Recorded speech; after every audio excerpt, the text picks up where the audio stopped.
कि यूं तो हम सारे पलकों में पलते बच्चे हैं, पर आपको वो बेहद प्यारे जो दिल के सच्चे सच्चे हैं। प्रभु आपके यूं तो हम सारे पलकों में पलते बच्चे हैं, पर आपको वो बेहद प्यारे जो दिल के सच्चे सच्चे हैं।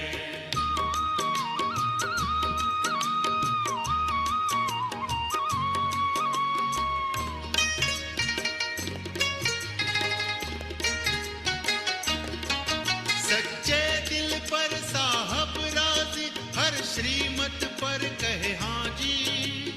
एक बाबा तू जान कोई वादे के पक्के पक्के हैं। प्रभु आपके यूं तो हम सारे पलकों में पलते बच्चे हैं, पर आपको वो बेहद प्यारे जो दिल के सच्चे सच्चे हैं।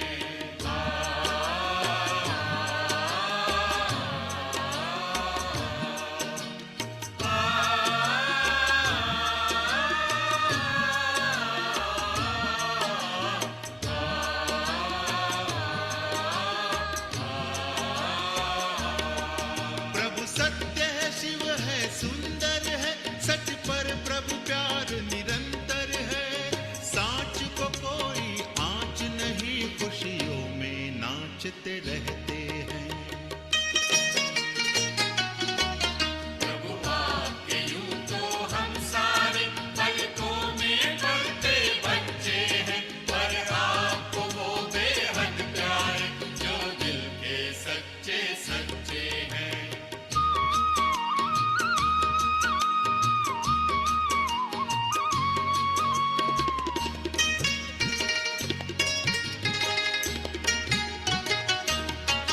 कोई खूबी और रहे न रहे, बस दिल से सच्चा साफ रहे। निर्मल निश्चल जीवन वाले प्रभु को लगते अच्छे हैं। प्रभु आपके यूं तो हम सारे पलकों में पलते बच्चे हैं, पर आपको वो बेहद प्यारे जो दिल के सच्चे सच्चे हैं, जो दिल के सच्चे सच्चे हैं, जो दिल के सच्चे सच्चे हैं।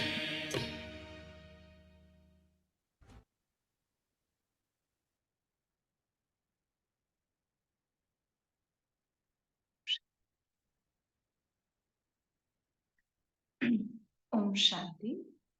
Good morning. आज 1 मार्च विशेष इस मार्च मास में हम शिवरात्रि भी मनाएंगे, बाबा का बर्थडे भी मनाएंगे। जैसे कि जिस मास में जिसका बर्थडे होता है, जैसे हो वो मास आता है, उस आत्मा को अपना बर्थडे याद आते हैं। वैसे तो अभी अधिक मास के कारण कि बाबा का बर्थडे मार्च मास में चला गया, लेकिन फिर भी हम सबको बाबा के बर्थडे की जरूर याद आई होंगी। विशेष बहुत धूमधाम से हम ये बाबा का बर्थडे मनाएंगे। बाबा चाहते हैं कि हम जल्द से जल्द बाबा को प्रत्यक्ष करें, और विशेष फरवरी मास में बाबा ने हम बच्चों को मधुरता का और सरलता का गुण धारण करके बाबा को प्रत्यक्ष करने के लिए भिन्न भिन्न इशारे भी दिए। तो इन सारे इशारों से तो हम सब भरपूर हुए होंगे। साथ साथ अभी बाकी जो भी है वो अभी अव्यक्त बाप दादा ने तो कहा कि मनसा सेवा तो सबसे बेस्ट सेवा है जो आपको करनी है, लेकिन वाणी की सेवा का भी बाबा के बर्थडे के निमित्त चांस मिलता है। तो ऐसे विशेष जो भी चांस मिलता है वो चांस लेकर के चांसलर बनने का ये समय है। इसलिए सभी को ये चांस लेने की इन एडवांस मुबारक, और सफलता प्राप्त करने की भी बहुत बहुत बहुत इन एडवांस मुबारक हो, मुबारक हो। आज 1 मार्च साकार बाप दादा के महावाक्य हम सुनते हैं। बाप दादा बोले, मीठे बच्चे, अविनाशी ज्ञान रतन तुम्हें राव बनाते हैं। राव मना राजा। यह बेहद का स्कूल है, तुम्हें पढ़ना और पढ़ाना है, ज्ञान रत्नों से झोली भरनी है। बाबा कहते हैं यह अविनाशी ज्ञान रतन जो है बाबा से मिलने वाला एक एक जो महावाक्य है, यह अविनाशी ज्ञान का रत्न है। बाबा कहते कि ये रतन तुम्हें राजा बनाते हैं। जैसे कोई कंगाल व्यक्ति है और उसको सामने से किसी ने धन दिया तो वो साहूकार बन जाता है, वैसे बाबा भी हम बच्चों को ये ज्ञान धन देते हैं, ज्ञान रतन देते हैं, जिस आधार से हम साहूकारों से भी साहूकार बना राजा बनते हैं।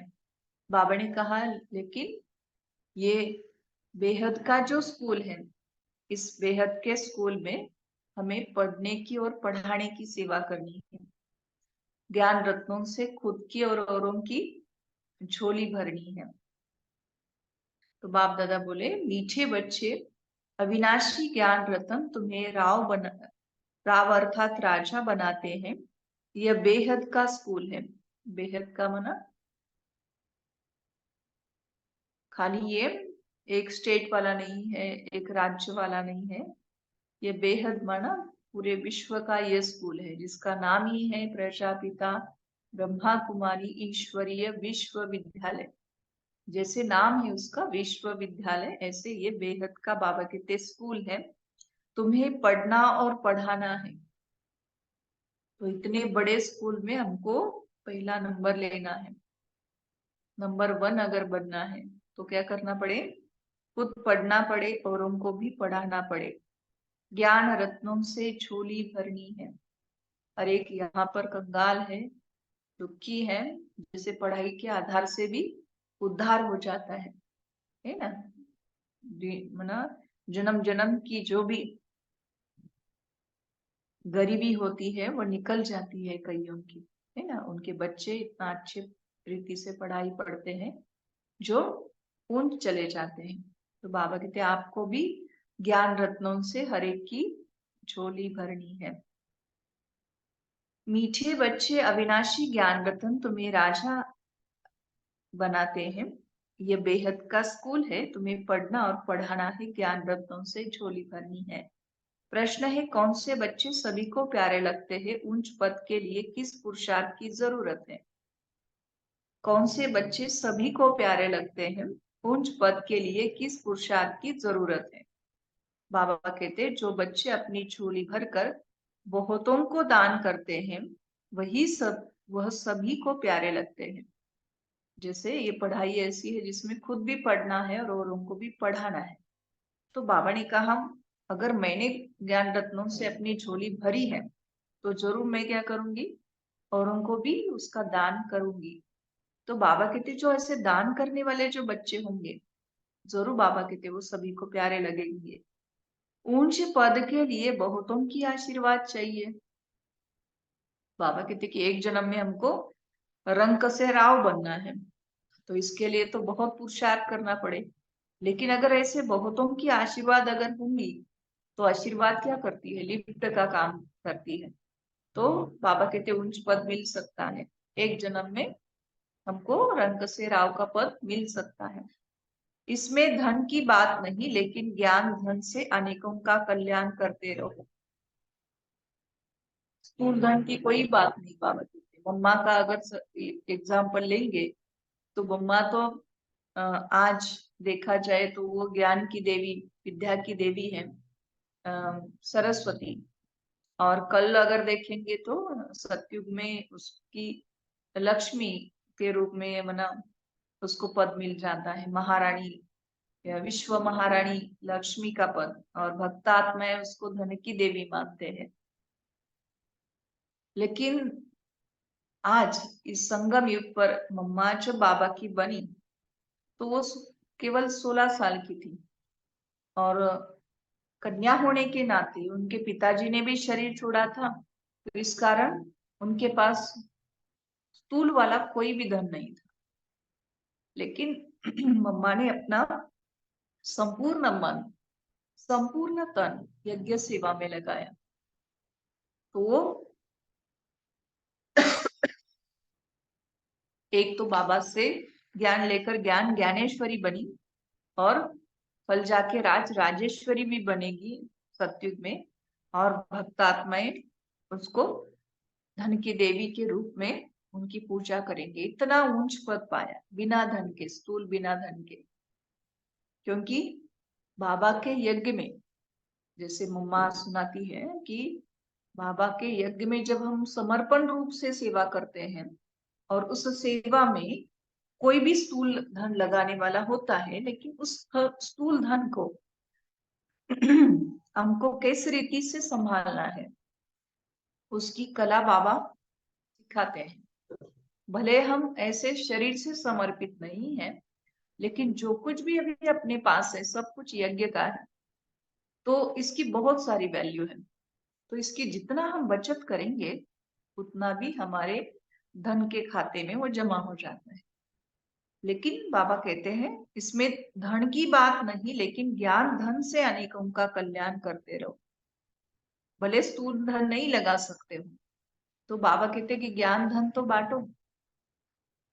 खुश मिजाज और योगी बच्चे ही बाप का नाम निकालते हैं, है ना। चेहरा जिनका खुशी वाला है, खुश मिजाज जो बच्चे हैं, जो तपस्वी हैं चेहरे से, ऐसे बच्चे बाबा कहते कि बाबा का नाम निकालते हैं। तो चेक करना पड़ेगा, क्या मैं योगी तपस्वी दिखाई देता हूँ, या मैं खुश मिजाज हूँ, चेहरे से वो खुशी छलकती है। क्योंकि 2-3 के पहले वाले वाणी में बाबा ने वरदान में सुनाया कि बच्चों का त्याग दिखाई देता है, चेहरे से त्याग दिखाई देता है, कि ये बहुत मुश्किल है, ऐसे लगता है।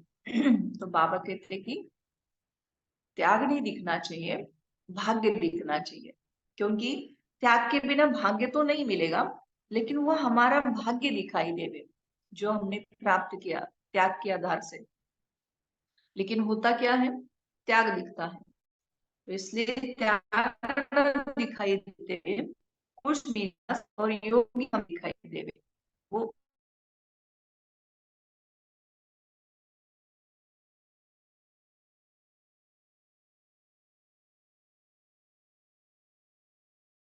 सारे लगते हैं उन पर, किस पुरुषार्थ के आधार पर। तो बाबा सुनाते ऊंच पद के लिए बहुतों की आशीर्वाद चाहिए, इसमें धन की बात नहीं, लेकिन ज्ञान धन से अनेकों का कल्याण करते रहो, तो क्या होगी, आशीर्वाद मिल जाएगी। खुश मिजाज और योगी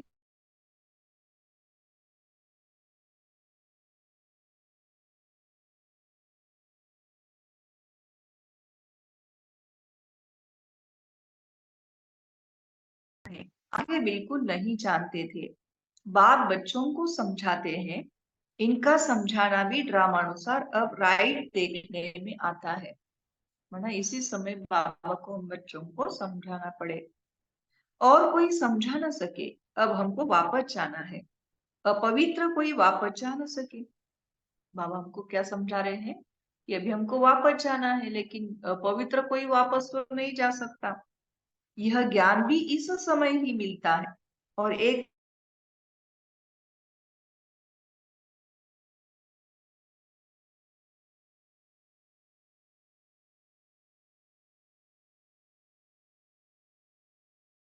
मालूम कुछ भी नहीं था।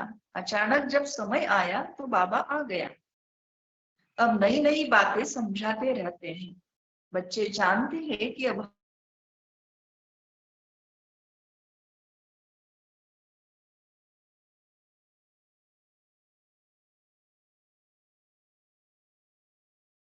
और रंग, वैसे वहां राव और रंग बनते हैं। कितना फर्क बाबा कहते हैं। अगर हम बाबा की सीमत पर नहीं चलेंगे, बाबा जैसे समझा रहे हैं वैसे नहीं समझेंगे, पति से स्वयं को पावन नहीं बनाएंगे, तो बाबा कहते कि सजा खानी पड़ेगी, पद भी भ्रष्ट हो जाएगा। कितना पद भ्रष्ट हो जाएगा। बाबा कहते कि जैसे यहाँ पर एक राम है, दूसरा रंग है, इतना फर्क बाबा कहते हो जाएगा। जैसे वहां राव और रंग बनते हैं, सारा मदार पुरुषार्थ पर है। ये सब किसके ऊपर डिपेंड करता है? तो बाबा कहते कि सारा मदार पुरुषार्थ पर है ना। नहीं हो रहा, योग में बैठे हैं लेकिन बुद्धि नहीं लग रही, तो पुरुषार्थ करके बैठना है, हट करके भी बैठना है, इसको कहेंगे पुरुषार्थ। ऐसे हर एक चीज है ना, सेवा है या धारणा है, ये चारों सब्जेक्ट ऐसे ही जिसके लिए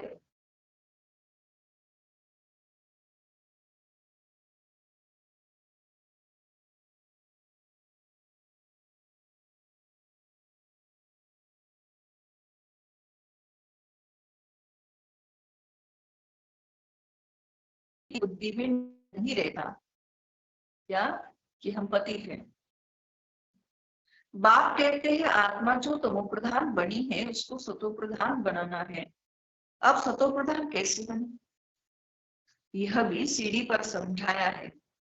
इसके साथ दैवी गुण भी धारण करने हैं। क्या सीढ़ी पर समझाया कि बाबा आते हैं संगम युग पर और आकर इस कलयुगी मनुष्य आत्माओं को अपना बनाते हैं और यहाँ पर हमको श्रेष्ठ कर्म करने की कला सिखलाते हैं, जिस आधार पे हम एक जन्म में फट से फिर से 16 कला संपूर्ण या सतो प्रधान बन जाते हैं। लेकिन बाबा कहते कि खाली बाबा का बनने से हम सतो प्रधान नहीं बनते, उसके साथ साथ हमको दैवी गुण भी धारण करने हैं। यह है बेहद का स्कूल।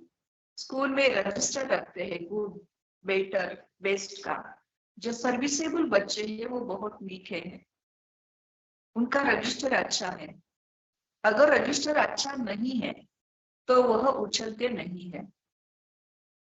सारा मदार है पढ़ाई, योग और दैवी गुणों पर, है ना। बाबा कहते कि सारा मदार किसके ऊपर है? पहले तो बाबा ने कहा पढ़ाई, है ना, पुरुषार्थ के ऊपर, अभ्यास के ऊपर, प्रैक्टिस के ऊपर सारा मदार है। दूसरा है योग के ऊपर, जितना बाबा के साथ हमारा बुद्धि का योग होगा उतना हमारा बुद्धि रूपी बर्तन जो है वो स्वच्छ बन जाएगा।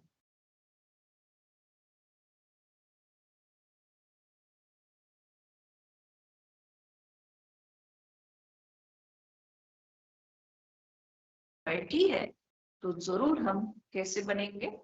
गुणवान। कितना गुणवान? दैवी गुणवान बाबा कहते बन जाएंगे। तो सारा मदार है पढ़ाई, योग और दैवी गुणों पर।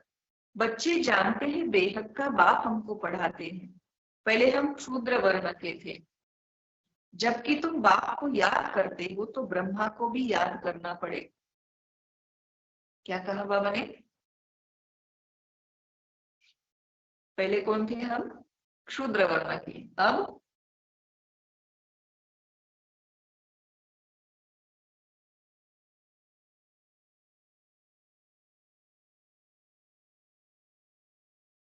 पड़े, है ना। अकेले शिव बाबा को भी नहीं, बाप दादा दोनों को याद करना पड़े।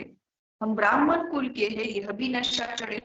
भूल जाते तो ये नशा नहीं चढ़ता है कि हम ब्राह्मण कुल के हैं, फिर देवता कुल के बनेंगे। ब्राह्मण कुल किसने बनाया? ब्रह्मा द्वारा मैं तुमको ब्राह्मण कुल में ले आता हूँ। ब्राह्मणों की यह डिनाइस्टी नहीं है।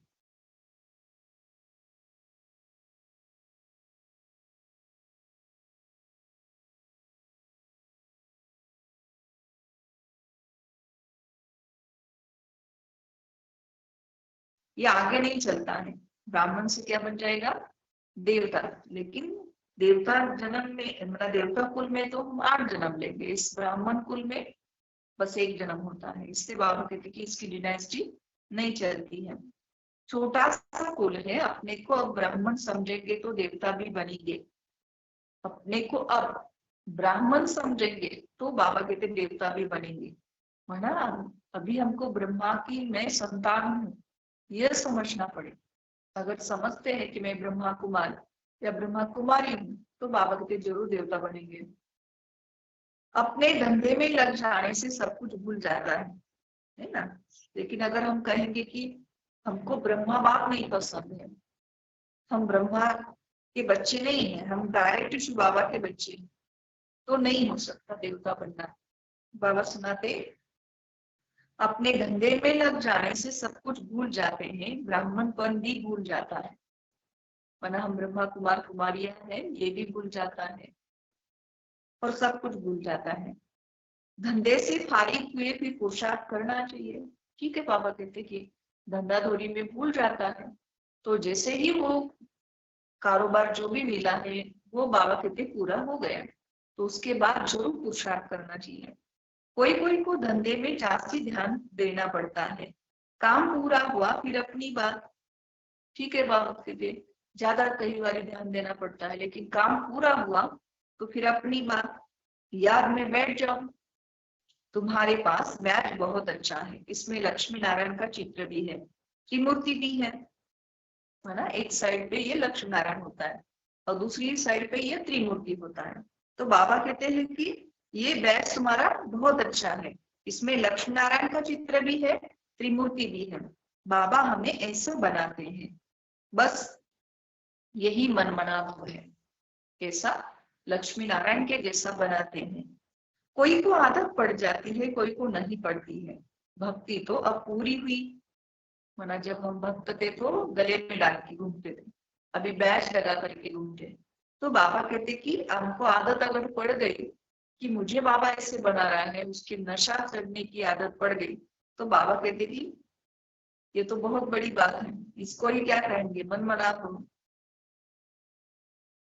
कोई को आदत पड़ जाती है, कोई को नहीं पड़ती। भक्ति तो अब पूरी हुई, अब बाप को याद करना है। अब बेहद का बाप तुमको बेहद का वर्षा देते हैं तो खुशी होती है। किसको अच्छी लगन लग जाती है, किसी को बहुत कम। कितना वर्षा मिलता है? बेहद, है ना, जिसको कोई हद नहीं। लेकिन किसी को बाबा कहते कि अच्छी लगन लगती है, किसी को बहुत कम है, बहुत सहज। गीता के आदि और अंत में अक्षर है मन मना भव। यह वो ही गीता एपिसोड है, सिर्फ श्री कृष्ण का नाम डाल दिया है। भक्ति मार्ग में जो भी दृष्टांत आदि है वह सब इस समय के हैं। भक्ति मार्ग में कोई ऐसे नहीं कहेंगे कि देह का भान भी छोड़ो, अपने को आत्मा समझो। यहाँ तुमको ये शिक्षा बाप ही देते हैं, है ना। बाबा के सिवाय कोई आत्मा का ज्ञान या आत्मा निश्चय करो नहीं कहेगा। यह निश्चय है देवी देवता धर्म की स्थापना हमारे द्वारा हो रही है, राजधानी भी स्थापन हो रही है, धर्म भी स्थापन हो रहा है, आदि सनातन देवी देवता, और साथ में इस पढ़ाई के आधार से राजधानी भी स्थापन हो रही है। इसमें लड़ाई आदि की बात नहीं है। बाप अब तुम्हें पवित्रता सिखाते हैं, वह भी आधा कल्प कायम रहेगी। लड़ाई के आधार से नहीं, लेकिन पढ़ाई के आधार से हम देवता बन जाते हैं या राजधानी स्थापन होती है। अभी बाबा हमको पवित्रता सिखलाते हैं और वो पवित्रता आधा कल्प कायम रहेगी। वह रावण राज्य ही नहीं, विकारों पर तुम अब जीत पा रहे हो। यह तुम जानते हो कि हमने हुबहू कल्प पहले जैसे राजधानी स्थापन की थी वैसे अब कर रहे हैं। माना कौन सी पढ़ाई पढ़ रहे हैं हम? कि विकारों के ऊपर जीत पाने की पढ़ाई पढ़ रहे हैं। बाबा कहते हैं कि कल्प पहले भी आपने इस पवित्रता को धारण किया था, आधा कल्प ये पवित्रता आपके पास कायम थी। अब फिर से बाबा हमको यही पाठ फिर से पढ़ा रहे हैं। यह तुम जानती हो कि हमने हुबहू कल्प पहले जैसे राजधानी स्थापन की थी वैसे अब कर रहे हैं। हमारे लिए ये पुरानी दुनिया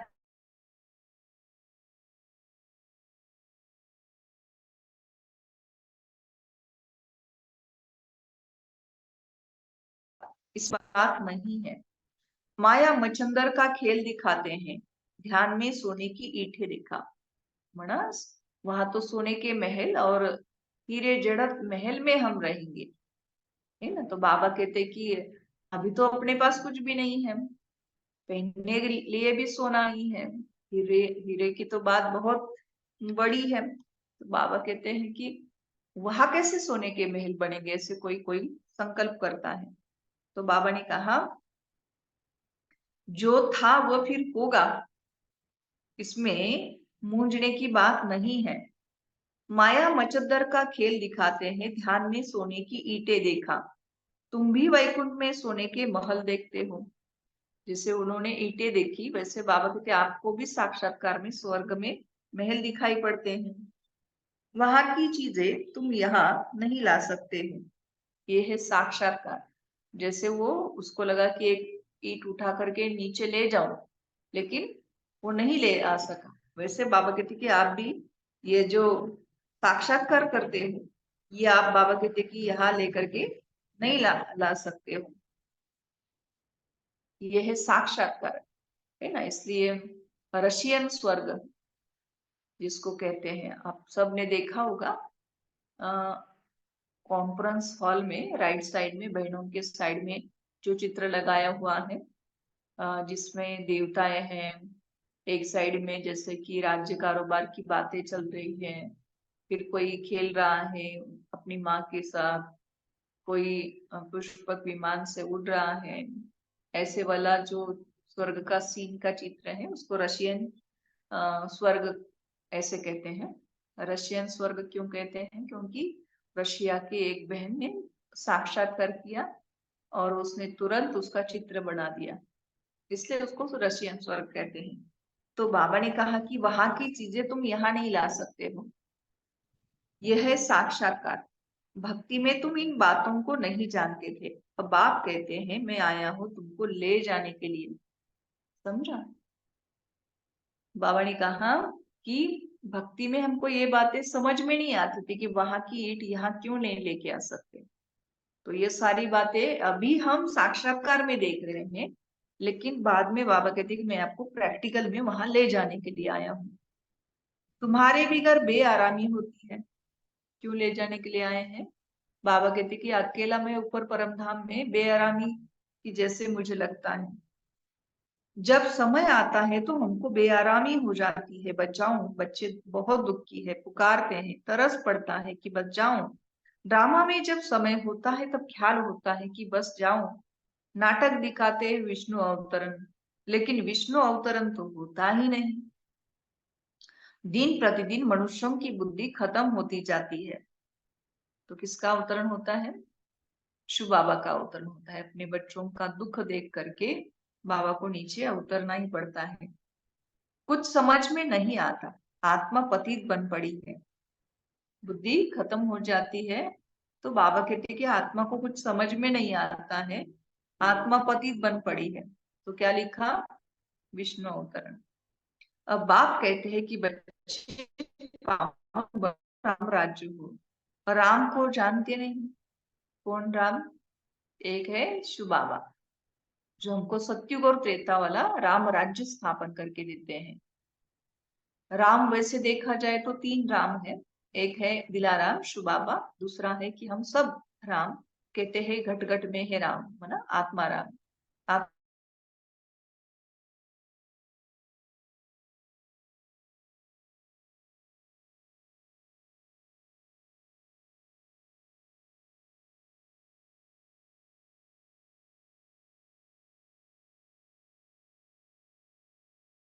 होती जाती है, कुछ समझ में नहीं आता, आत्मा व्यतीत बन पड़ी है।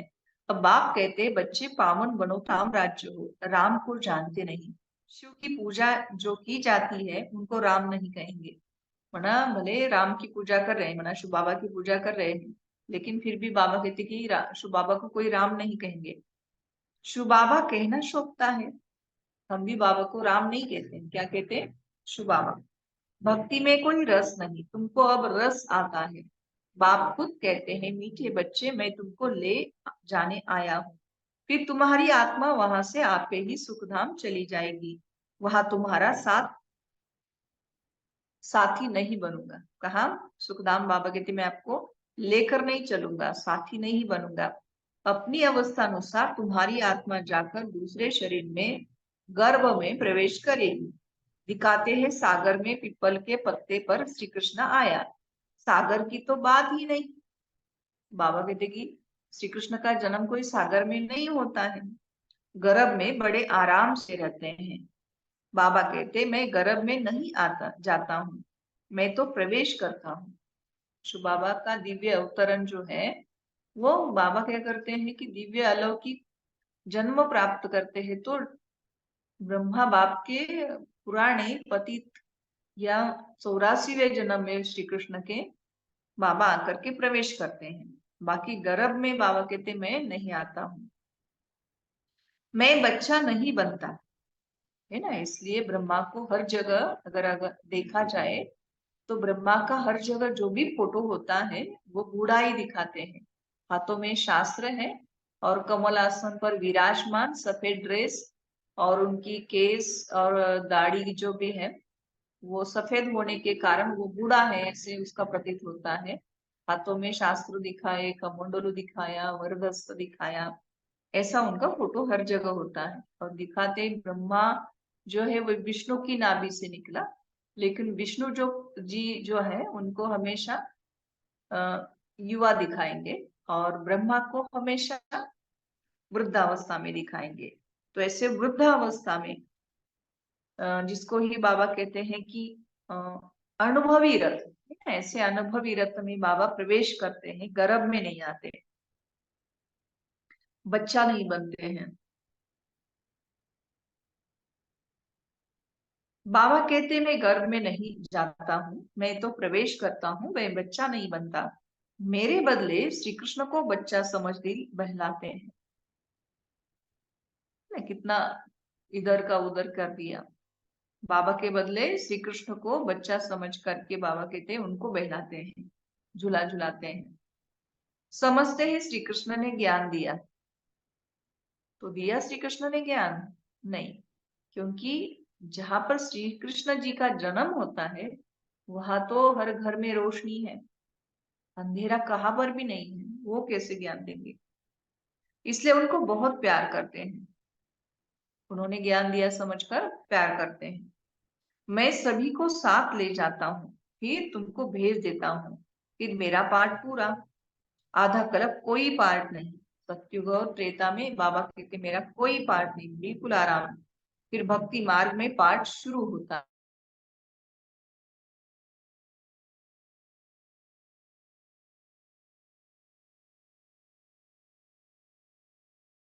साक्षात्कार करवाएंगे, भावना बना हुआ है, अब बड़ा है। दूसरे को सुनाएंगे तो खुशी होगी और पद भी उच्च पद पाएंगे। यहाँ बैठ सुनते तो अच्छा लगता है, बैठे हैं तो बाबा कहते कि बहुत जैसे ही बाहर निकले भूल जाता हूँ, जैसे जेल बर्ड होते हैं। बाबा कहते बाबा को कौन याद आया? जेल बर्ड्स, माना जो कोई ना कोई ऐसे विघ्न करके फिर से जेल में जाते हैं, फिर अंदर जाएंगे, फिर कुछ थोड़ा दिन अपनी सजा काटेंगे, सजा काट के फिर बाहर आएंगे, फिर कुछ गलत करेंगे, फिर अंदर जाएंगे। तो बाबा ने कहा यहाँ बैठ सुनते तो अच्छा लगता है, बाहर जाने से भूल जाते हैं, जैसे जेल बर्ड होते हैं। माना जब तक बाबा के सम्मुख है, रियलाइज किया अभी कोई गलती नहीं करेंगे, अभी बहुत अच्छे से चलेंगे, क्रोध नहीं करेंगे, अंश भी नहीं रखेंगे, मधुरता का गुण धारण करेंगे, सरलता का गुण धारण करेंगे, सरल चित्त होकर के चलेंगे। उस आत्मा को सामने इमर्ज किया, उसको माफी भी मांगी, फिर उसको इमर्ज करके उसके साथ वाला व्यवहार भी इमर्ज किया कि मैंने बहुत अच्छे से उसके साथ व्यवहार किया है। बाबा कहते बाहर जाने से भूल जाते हैं। कोई ना कोई शरारत करके जेल में जाते ही रहते हैं, तुम्हारा भी ऐसा हाल होता है। गर्म में अंजाम करके फिर वहां की वहां रही, ये सब बातें बनाई है तो मनुष्य कुछ पाप कर्म न करे। बाबा कहते कि आप भी कोई ना कोई सजा भोग करके ना, वैसे तो आत्मा गर्भ जेल में सजाएं भोग करके बाहर आती है, और जब बाहर आती है तो रियलाइज करती है कि अभी कुछ नहीं पाप करेंगे। लेकिन बाबा कहते कि जैसे ही जन्म लेती है वो वहां की वहां रह जाती है, सब भूल जाते हैं। लेकिन ये जो शास्त्र वगैरह बनाए जिसमें बहुत ऐसे बना, खाई से गिराया, तेल में डुबोया, ऐसे ऐसे कहानियां लिखी हुई है, या मनुष्य जो है वो इस योनि में चला गया, उस योनि में चला गया, ऐसी बातें लिखी है। तो बाबा कहते हैं ये सब बातें बनाई है तो मनुष्य कुछ पाप कर न करे, आत्मा संस्कार अपने साथ ले जाती है। तो कोई छोटेपन से पंडित बन जाते, लोग समझते आत्मा निर्लेप है, परंतु आत्मा निर्लेप नहीं। अच्छे व बुरे संस्कार आत्मा ही ले जाती है, तभी कर्मों का भोग होता है। अभी तुम पवित्र संस्कार ले जाते हो, तुम पढ़कर फिर पद पाते हो। बाबा तो सारी आत्माओं के झुंड को वापस ले जाते हैं, बाकी थोड़े रहते हैं। किस लिए चाहिए वो थोड़े? क्योंकि जो भी जन्म लेने वाले होंगे उनको जन्म कौन देगा? वो पिछाड़ी में आते रहते हैं, रहते भी वही है जिनको पिछाड़ी में आना है। माला है ना, नंबरवार बनते जाते हैं। बाकी जो बनेंगे वह स्वर्ग में भी पिछाड़ी में आएंगे। बाबा कितना अच्छा समझाते हैं। कोई को धारणा होती है और कोई को नहीं। अवस्था ऐसी है तो पद भी ऐसा ही मिल जाता है। तुम बच्चों को रहमदिल कल्याणकारी बनना है। ड्रामा ही ऐसा बना हुआ है, दोष किसी को नहीं दे सकते। बाबा कहते कि ये ऐसा। बाबा कहते कि किसी का भी यहाँ दोष नहीं। एक्यूरेट ड्रामा बना हुआ है, जिसमें हर एक अपना पार्ट भी एक्यूरेट बनाते हैं, बजाते हैं। कल पहले जितनी पढ़ाई की होगी उतनी ही होगी, जास्ती होगी नहीं। कितना भी पुरुषार्थ करावे कोई फर्क नहीं पड़ेगा। फर्क तब पड़े जब किसको सुनाए। कब पड़ेगा फर्क? बाबा ने कहा जब आप किसी को सुनाओ। नंबरवार तो है ही। कहा राव कहा रंग, ये अविनाशी ज्ञान रतन राव बनाते हैं। अगर पुरुषार्थ नहीं करते तो रंग बन जाते हैं। ये बेहद का स्कूल है, इसमें फर्स्ट सेकंड थर्ड है। भक्ति में पढ़ाई की बात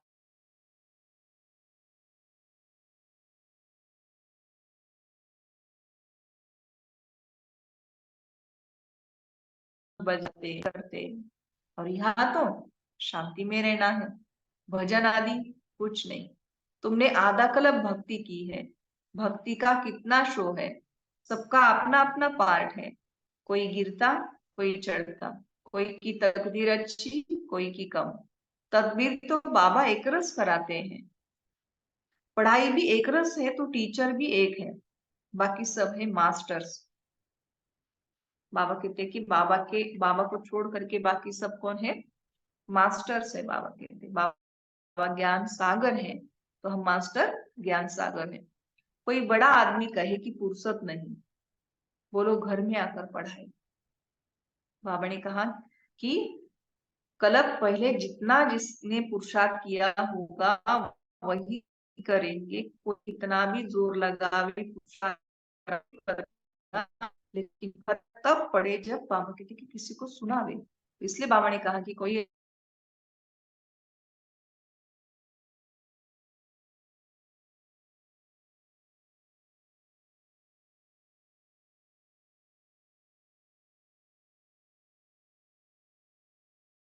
करे कि ये अच्छा है तो कहेंगे इन्हें भी ब्रह्मा कुमारियों का संग लग गया, इसलिए सिर्फ अच्छा कह देते हैं।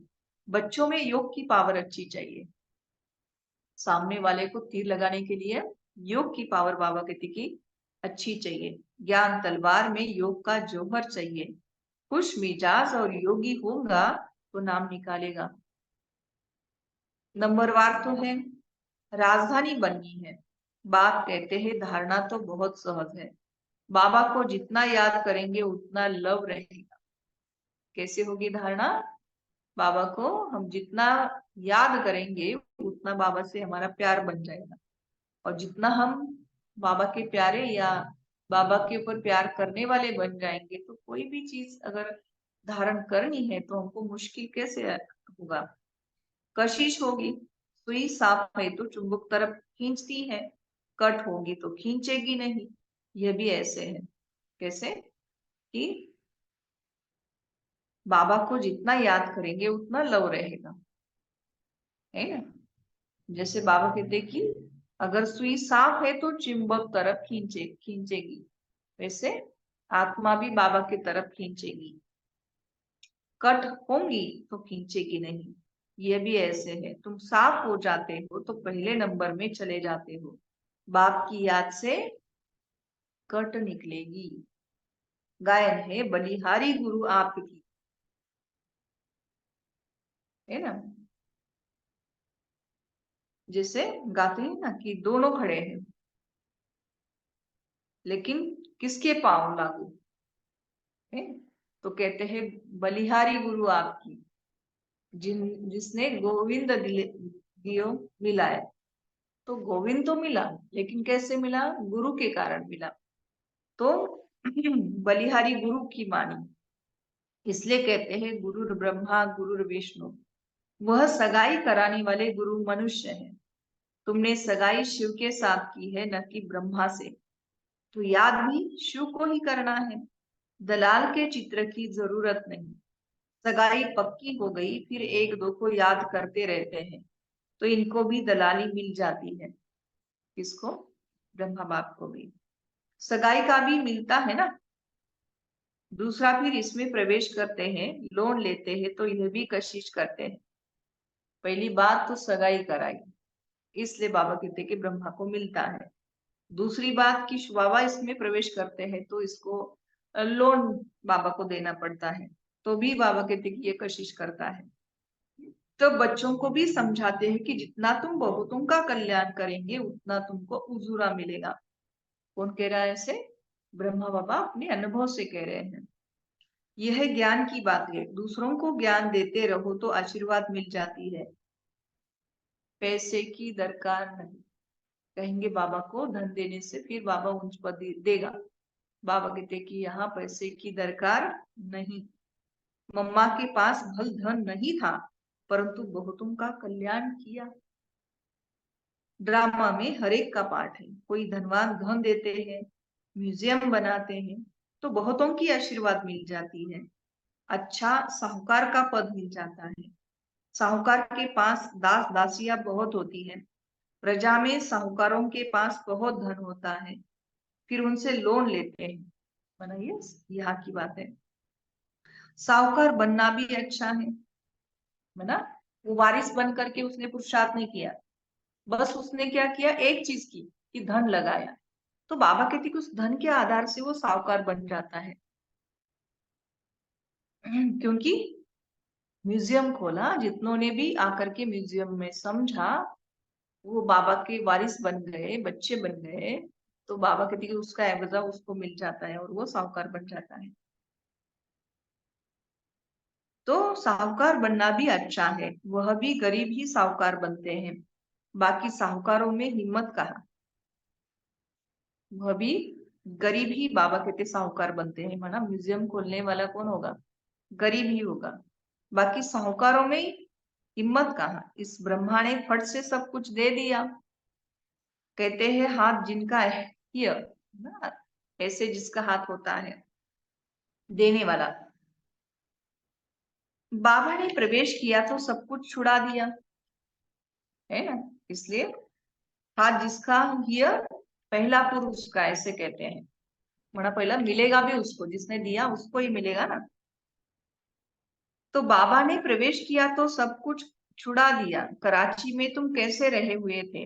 बड़े बड़े मकान, मोटारे, बस आदि सब कुछ था, है ना। मना मोटारे भी थी, अपनी बसेस भी थी, अपने बड़े बड़े महल भी थे। क्योंकि ब्रह्मा बाप ने सॉरी दादा लेखराज ने पहले जैसे कि एक हॉस्टल खोलने का संकल्प किया था, और उसकी बिल्डिंग रेडी थी, तब जाके शिव बाबा ने प्रवेश किया।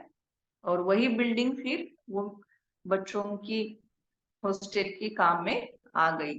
माना ये जो ब्रह्मा वत्स है उनके काम में आ गई। तो बाबा कहते कि देखो वहां पर आपके पास सब कुछ था। अब बाप कहते हैं आत्माभिमानी बनो। कितना नशा चढ़ना चाहिए कि भगवान हमको पढ़ाते हैं। कोई कौन पढ़ा रहा है? स्वयं भगवान हमको पढ़ाते हैं, जिसको ढूंढने के लिए आजीवन कोई ब्रह्मचारी बन के रहता है, कोई एक पांव पर खड़ा होकर के तपस्या कर रहा है, कोई हिमालय में जाकर के तपस्या कर रहा है, कोई पानी में डूब के तपस्या कर रहा है, कोई अमृत वेले से लेकर के नदी में स्नान करके चक्कर लगा रहा है, और वो मेरी सेवा में उपस्थित है। मुझे पढ़ाने के लिए रोज वो मेरी सेवा में आता है। तो बाबा कहते कितना नशा चढ़ना चाहिए। बाप तुमको अथाह खजाने देते हैं, तुम धारणा नहीं करते हो, लेने का दम नहीं। देखो बाबा ने ऊपर से उल्लना दिया। मैं तो आपको अत्ताह देता हूँ, लेकिन आप नहीं लेते हो मना। जो दिया है बाबा ने वो पहनते नहीं हो मना, धारण नहीं करते हो। लेने का दम नहीं बाबा से, जो बाबा दे रहे हैं वो बाबा कहते लेने का आपके अंदर दम नहीं है। क्या कहेंगे हम बाबा को? हम आपके वारिस है, हमारा आपके ऊपर अधिकार है, हम ये धारण करके ही दिखाएंगे, हम विजयी बन के ही दिखाएंगे। श्रीमत पर नहीं चलते हो। बाप कहते हैं बच्चे अपनी झोली भर लो। क्या है श्रीमत? झोली भरो। वह लोग शंकर के आगे जाकर कहते हैं झोली भर दो।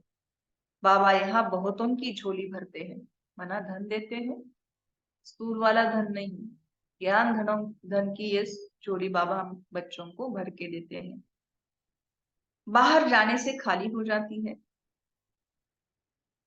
क्लास में है, झोली भर के बाबा ने दिया, और क्लास से बाहर निकले, बाबा कहते खाली हो जाते हैं। बाप कहते हैं तुमको बहुत भारी खजाना देता हूँ। ये मुरली कोई साधारण चीज नहीं है, यह मुरली का एक एक महावाक्य कोई साधारण चीज नहीं है।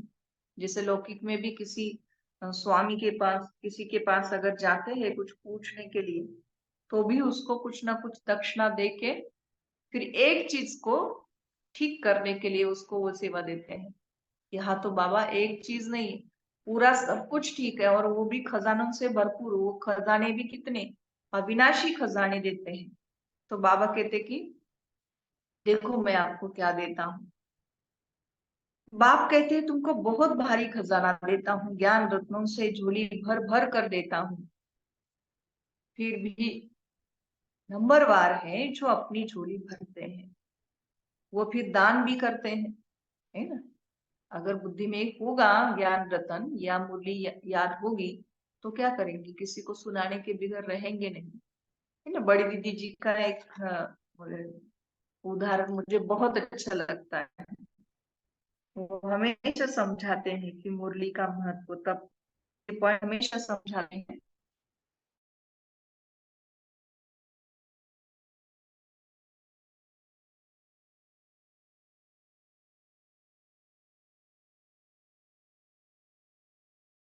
या दादी, उसका कॉल आता है और वो फोन पे बात करता है, वो दूर से उसने कॉल किया है उसको, और वो बहुत प्यार से उस अपनी दादी के साथ या नानी के साथ बात करता है। तो वो दिन भर इतना खुशी से सभी को सुनाते रहते हैं कि पता है वो ऐसे बात करता है, पता है आपको, वो ऐसे बात करता है।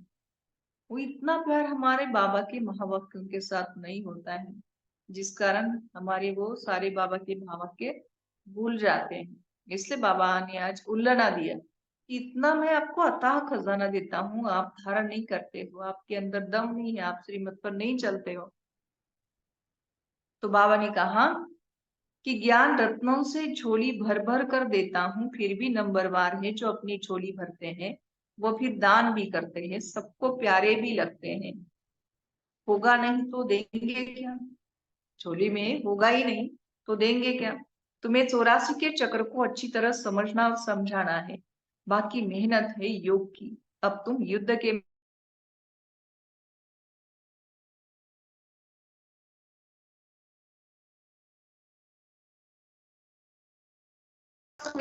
में चले जाएंगे, ये समझ की बात है।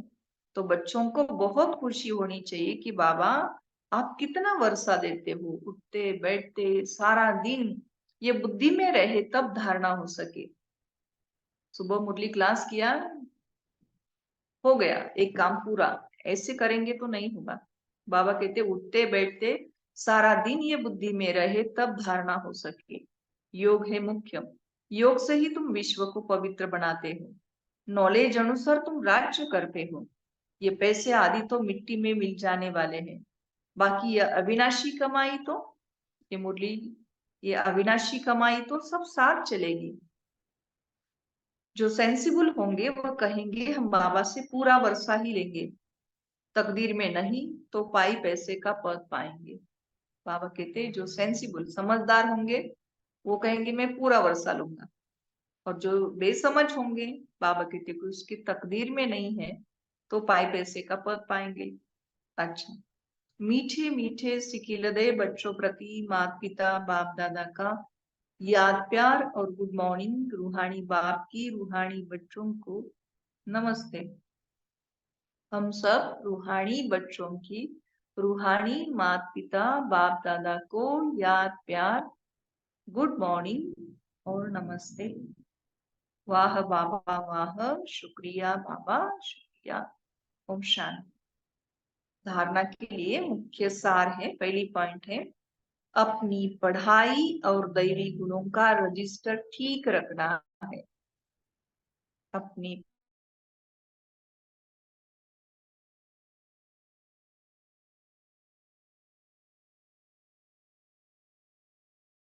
ठीक रखना, बहुत मीठा बनना है, इस नशे में रहना है। दूसरा, सर्व का प्यार व आशीर्वाद प्राप्त करने के लिए ज्ञान रत्नों से अपनी झोली भरकर दान करना है। बहुतों के कल्याण के निमित्त बनना है। वरदान है हर कर्म में बाप के साथ भिन्न भिन्न संबंधों से स्मृति स्वरूप बनने वाले श्रेष्ठ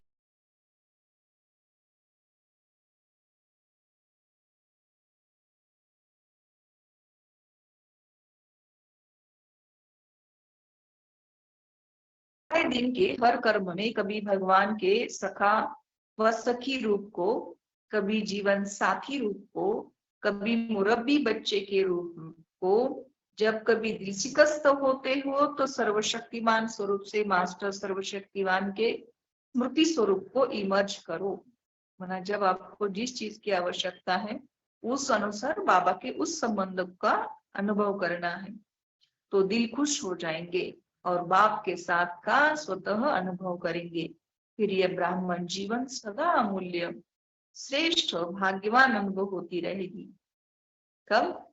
जब हम जिस समय जिस संबंध की अनुभूति बाबा से करना चाहे, जरूरत है, उस समय हमने उस संबंध की अनुभूति की और अनुभव हो गया मुझे कि मैं स्मृति स्वरूप हो जाऊंगी कि बाबा मेरे साथ है, तो ये ब्राह्मण जीवन जो है उसका सदा अमूल्य और श्रेष्ठ भाग्यवान अनुभव होगा। नहीं तो फिर नीरस बन जाएगा, दिल से ग्रस्त हो जाएंगे, फिर बाबा का हाथ छोड़ने वाली भी बात आएगी, है ना। इसलिए बाबा कहते कि हर कर्म में बाप के साथ भिन्न भिन्न संबंधों से स्मृति स्वरूप बनो और श्रेष्ठ भाग्यवान बन जाओ। है मेरा बाबा, ऐसे करके श्रेष्ठ भाग्यवान नहीं बनेंगे, उसको अनुभव में लाना है। जिस समय जिस चीज की जरूरत है व्यक्ति को बुलाने के पहले बाबा को, है ना, तब ये जीवन हमको श्रेष्ठ अनुभव होगी, भाग्यवान स्वयं को अनुभव करेंगे। स्लोगन है ब्रह्मा बाप समान बनना अर्थात संपूर्णता की मंजिल पर पहुंचना।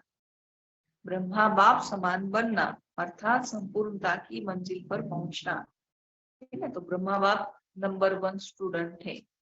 ब्रह्मा बाप बाबा का मुरब्बी बच्चा थे। ब्रह्मा बाप बाबा की वन्नी थी। ब्रह्मा बाप बाबा का इकलौता बेटा था।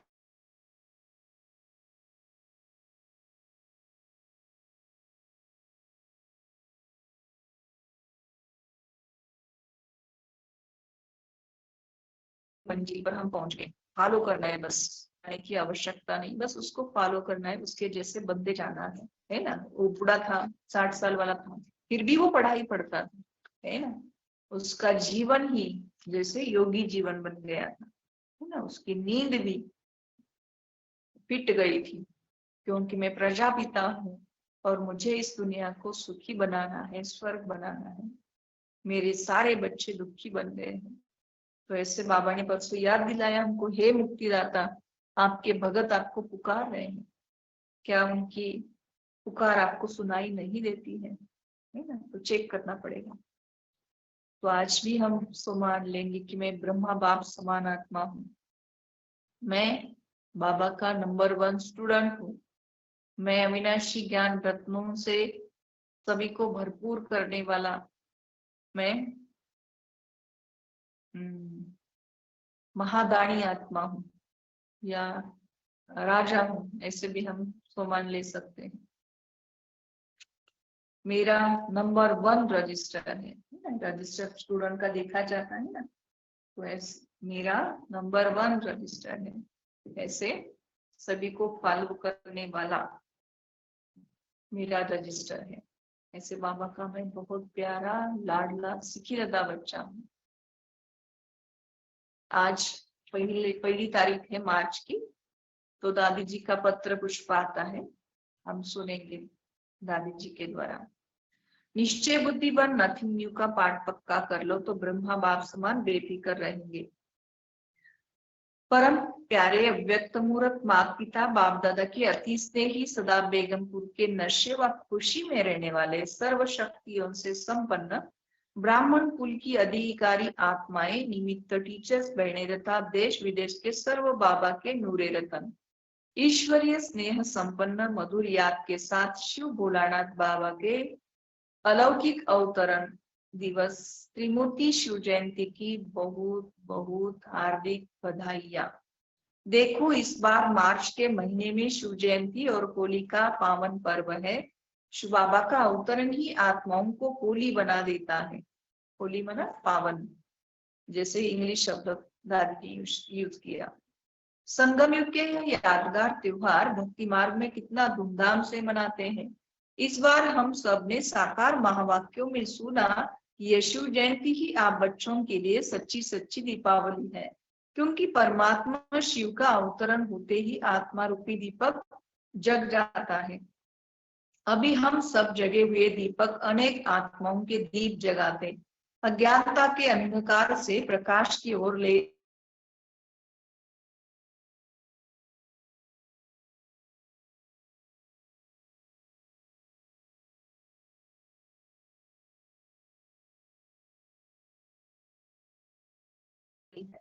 समय प्रमाण प्यारे बाप दादा का विशेष इशारा है कि बच्चे इस महान पर्व पर मनसा वाचा संबंध संपर्क द्वारा प्यासी आत्माओं की प्यास बुझाओ, सभी को संदेश दो, सेवाओं में कुछ नवीनता की कमाल करके जय जयकार का नारा बुलंद करो।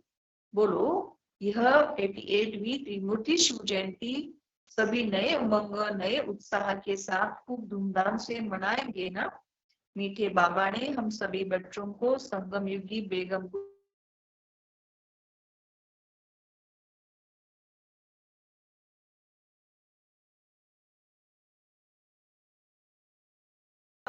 गम व दुख की लहर न आए। बेगमपुर के बादशाह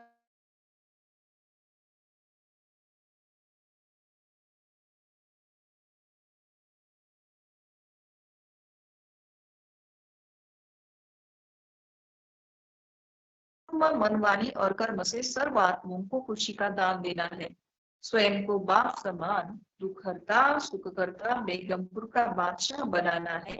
सदा यही रूहानी फकुर रहे कि हम मास्टर सर्वशक्तिमान हैं। इस समय की सर्व प्राप्तियों का नशा खुशी सतयुग की बात है, इससे पदम गुना श्रेष्ठ है। तो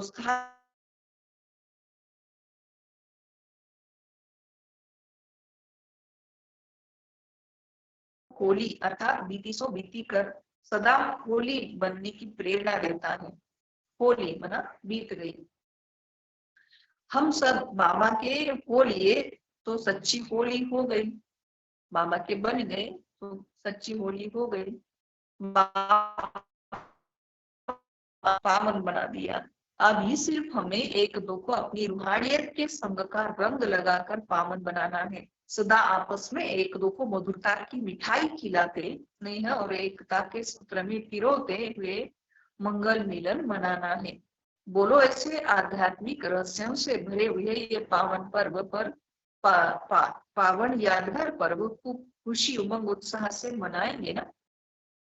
बोलो कहती है दादी कि ऐसे आध्यात्मिक रहस्यों से भरे हुए ये पावन पर्व यादगार पर्व खूब खुशी उमंग उत्साह से मनाएंगे ना। मना होली और शिवरात्रि दादी कहते हैं धूमधाम से मनाना है।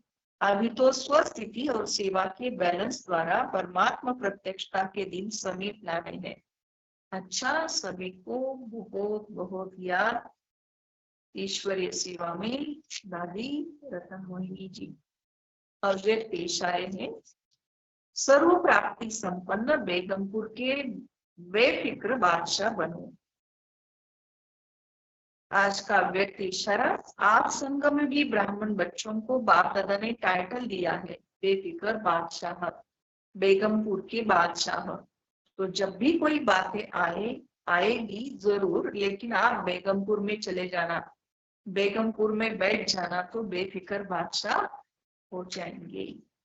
अच्छा, ओम शांति।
मुझसा कोई खुश किस्मत कहा, भगवन हुआ है मेरा हम सफर, सफल हो रहा है मेरा हर प्रयास, तेरी रहमतों का है मुझ पे प्रकाश, बजता मन में यही एक सांस, बाबा तुम हो मेरे पास, बाबा मीठे बाबा, प्यारे बाबा, मेरे बाबा।